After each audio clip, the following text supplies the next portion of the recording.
Good morning, dear students. I am Ms. Navida Sheikh from Brahan Mumbai Mahanagar Palika MCGM virtual class. I welcome all my dear students to another and interesting session. In today's session, we'll be learning something new and interesting from a science textbook. So let's get started. Good morning, dear students. I welcome all my dear students to another and interesting session in today's lesson that we are learning, that is the living world part 2. Now, as you know that we have already completed the first part of it, and today we'll be learning a few more characteristics of the living organisms in this chapter. So let's get started.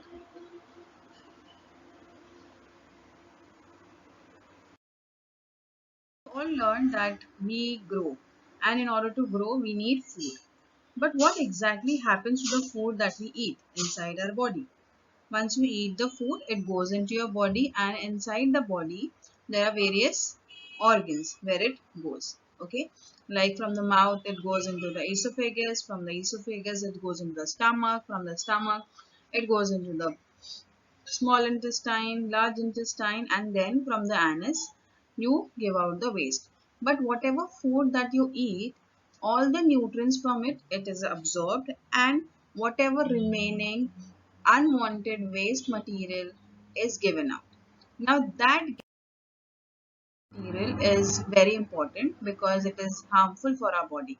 Okay, so it is given out from the anus. It is a semi-liquid substance which is in the form, we could also say that we call it as stool or feces, which come out from the anus, and that is one way of removing the waste from your body. Now, so another way of removing the waste is through the urine. Now you have a pair of kidneys in your body which are responsible for removing the waste products from your body that is present in the blood. Now this is an excretory system which is present in your body. These are the two kidneys that you have inside your body. Then these tube likes are called as ureters, which helps to pass out the urine into the urinary bladder, and in the urinary bladder the urine gets collected and it is given out. Okay, so this is also a part of excretion from your body of the waste products. Apart from that, you also give out carbon dioxide gas through the lungs. So, living things do not only eat food, but we also excrete. Excrete means we give out waste products. So, the removal of waste product from our body is called as excretion. So, the removal of waste products like urine, sweat, exhalation of carbon dioxide gas, these are ways of excretion. Okay, and the organs are which are responsible for excretion in our body is kidneys, then you have lungs. Okay, you have your digestive system which helps you to remove the waste products out.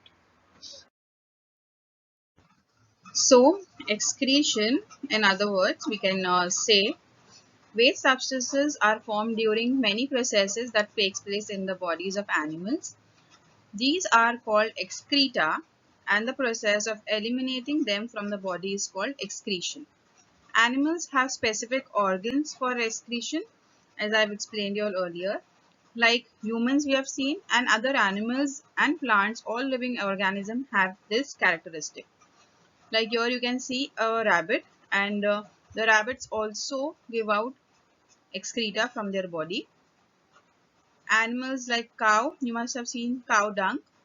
Okay, that is the waste given out from their body. The plants, they shed leaves. Now plants store some of the waste products in their leaf, and that leaf falls off when they dry. Okay, so plants too excrete. For example, some plants shed leaves in a specific season because the waste substances are stored in the leaves of plants and are shed along with the leaves. Okay, so plants have all the waste substances in them, and when they shed it out means they are giving out the waste. Now apart from that, they also give out carbon dioxide gas and oxygen gas and water vapor when it is not required. Okay, during the process of respiration, plants give out carbon dioxide gas, and during the process of photosynthesis, they give out oxygen gas and water vapors. These are all waste product for the plant. Okay, and they give out it through the small openings in the leaves called as the stomata. Apart from that, there are certain substances like raisins. You must have seen small brownish color substance on the barks of the tree. Now that is also a type of waste product which comes from the plant. These are also used for various purposes like varnishes, etc. for making varnishes and adhesives. Then here you can see this is a rubber plant. The bark of the tree, when it is scraped, you see this white milky color latex coming out. Okay, so this latex is used to make many things like rubber gloves, and it is used in many things that we use in our day-to-day life. Okay, so rubber gloves is a very simple example to remember, which is made from the waste product of the plant. Okay, the gum that you use in your everyday stationery, that is also something which is which used to be obtained from the plants. Okay, now there is an experiment that you can do by yourself. You can, if you have a plant, you have potted a plant, you need to just cover a part of it or a leaf of it with a plastic bag. Okay, and tie it out and keep it for a few days. Okay, observe it after 6 to 7 hours. Okay, if you can keep it for one day, keep it for one day, or only for a few hours. If you keep it, you will notice that there are droplets of water which are collected on the inside of the bag. Okay, water droplets are collected. It means that plant was giving out what? Water vapor. It was giving out vapors which condensed and formed droplets. Okay, so that is because of transpiration, because as we learned that plants give out oxygen gas, they give out carbon dioxide, and they also give out water vapor. So in order to see whether they are giving out water vapor, we can do this experiment and see it by ourselves. Yes, they give out water vapor, and that is a type of waste product that is excreted from the plants. Okay, so excretion is a very important characteristics. Now, if you have ever noticed that if you touch a mimosa plant or a touch me not plant, what happens to the leaf? They tend to close, right? Immediately. Now that means they are showing some kind of movement. Yes, when we touch it, immediately it closes. Other than that, if I put a light at you at once, okay, in a dark room, and if I suddenly place light onto your face, what happens? You at once, what do? You cover your eyes. Now all this example that I'm giving you, it is related to a very important characteristic that happens only in living things, that is responsiveness to stimuli. When you smell your tasty and favorite food item, you get water into your mouth, right? Now that is something which is not happening accidentally. It is because of a system that is present in your body which helps to remove that water from your mouth. Okay, and that is also a type of responsiveness to stimuli. Apart from humans, even animals, if they see danger, they tend to run. If you see the zebra, it is running. Why? Because it has two, three lions attacking it. Okay, and it tends to run with so much of speed. Now, why is he doing it? Because he wants to save his life, and that is a type of stimulus that is there, which asks him to run very fast. So living things act in various ways when responding to a stimulus. Means if there is danger, the zebra or other animals will run. Okay, that is they are responding to the stimulus. Means danger was the stimulus. Same way, if you talk about the tasty aroma of the food, that is the stimulus. And when your mouth starts watering, that is the response to that. Okay, that is a response of your body to the stimulus. Now, if you keep a potted plant and if you place it in a window, grows towards the sunlight. If you ever done this, if you notice it, and if you have not, you can do it. Okay, you can put some seeds of mustard and see that whether in which direction do they grow. It means that the plants also show movement. They move. Okay, we say that plants are they are in a one particular place only, but no, they even move. So living things move of their own accord. Here you can see on the on this example, the plants are moving onto the side of the sun where they are getting sunlight. Okay, so this is a type of movement that the plants tend to show because their roots are fixed in one place. They cannot move like us. They also grow in the roots tend to move in the downward direction and the stem tends to move in the upward direction. That means they are showing movement. Apart from that, there are few more examples in our day-to-day life. That means when you feel cold, you tend to cover yourself, you shiver. When you feel there's too much of heat, we sweat. Okay, if you get a cut on your finger, you feel pain. Okay, you get blood coming, you have blood coming on. Then if there's too much sound, you tend to put in your hands on your ears. And if there's certain very tasty food which is cooking around, and if you smell it, that time also you start to drool. So the movement or the change which takes place in living things at such a time is their response to a particular stimulus. An event that occurs in our surroundings is a stimulus. The ability of living things to respond to a stimulus is called their responsiveness to stimuli. So responsiveness to stimuli is a characteristic of living things. All living things do that, whether animals, plants or human beings. The next an important characteristic is movement. Now apart from humans, we as I told you in the previous picture, plants move. We all know that we can run, we can walk, we can sit, we can move around.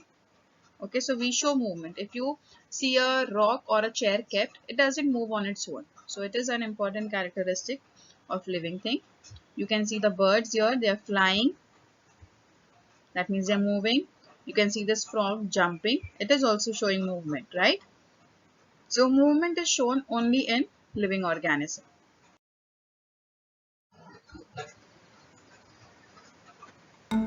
Here you can see a few examples of living organisms which are showing movement.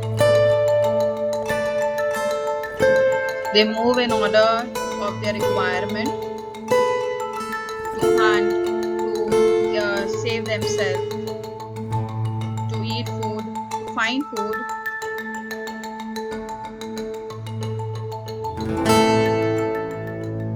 Alright, so I hope with this movement part is clear to you all. Now the next important characteristic is reproduction.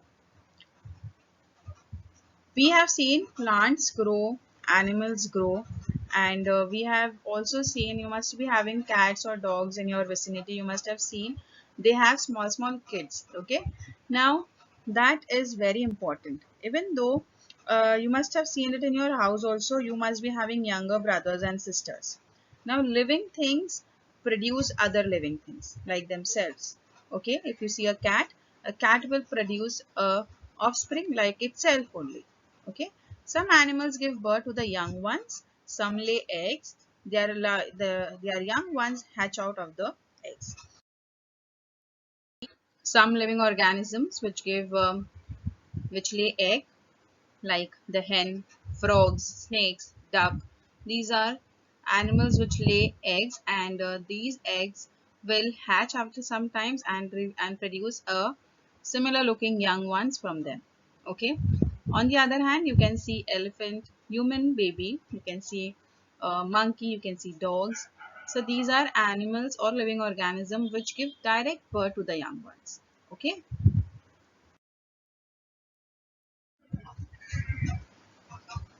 A child, okay, like in humans, reproduce. Elephants, cat, some animals which lay egg like the ducks, and after a few months these eggs will hatch, and you have the similar looking young ones coming out from it. See, there are some animals which give lay eggs, and there are some animals which give direct birth to the young ones, like cats, dog, monkeys, human beings, elephant. So the process by which living things generate a new living thing like itself is called reproduction or procreation. Okay, the process of production of bringing out a new living thing like itself is called as reproduction. Very simple. Okay. So, as we have reproduction in animals, we have reproduction in plants also. Here you can see a rose plant. It is grown from a small tiny seed, okay, and it gives out a entire plant from it, okay. And later this rose plant will give out further seeds, and that will help in the growth of other plants which look similar to that, right? And and there are few more ways of reproduction in plants, like if you just cut a stem and pot it, you will have another rose plant coming out. There are certain leaves, if you just keep this leaf into the soil, it will grow into another plant. Stems, if you just take a sprouting potato, if you keep it under the soil, it will grow into a new plant. Okay, so some roots, there are certain stems, there are certain leaves where they help in reproduction of the plant, okay, producing a similar looking organism like themselves. Next important characteristic of living thing is a definite lifespan. If you look at this picture, you will see that there's a small baby, and over a few years you see their changes in their physical appearance, in their height, in their way they walk, they talk, their voice. So it keeps changing. That means, and after a few years they tend to die. So all living things have a definite lifespan. They do not live like plants for n number of years. Okay. So, and they do not grow also throughout their life. They grow till a particular age.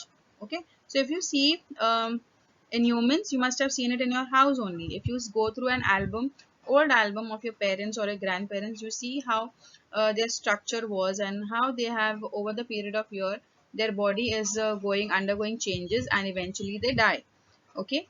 And similar to that, even animals have a particular lifespan. At a certain age of life, living things become capable of reproduction. Later on in their life reproduction stage, their organs become weak, and still later their life comes to an end. In other words, living things die.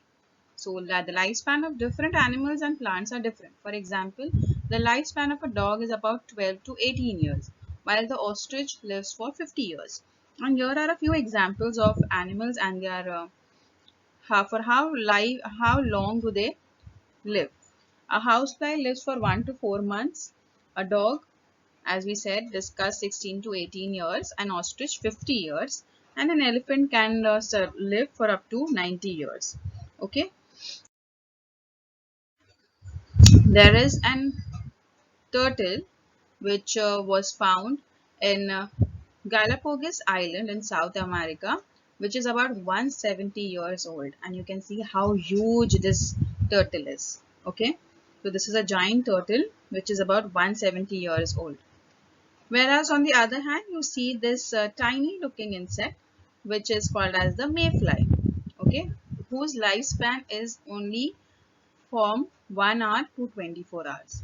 So there depends upon from living organism to living organism for how many years they can live. Okay, it is not same for every living thing. It is different from one organism to the other.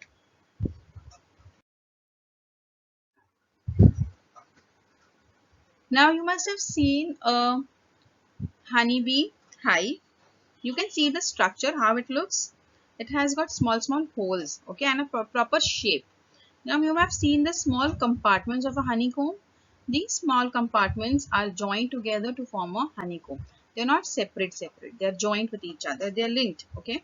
Similar to the brick that you see in the wall of your house. If you see the bricks, they are connected with each other with the cement. and the wall has brick, and to construct a wall we firmly join the bricks together so that it gives a proper support and structure to the house, right? Similar to that, even we have a cellular structure. Our body is made up of cells. All living organisms have cells in them. Like here in this picture, you can see single cells. Okay, this living organisms which are made up of only one cell or single cell are called as unicellular organism. The amoeba and some other organisms which are very minute are called as microorganisms. Multicellular organisms, multi means many. Okay, so if you see a tree, in the tree there are many cells. Like here you can see this one hole that you see is one.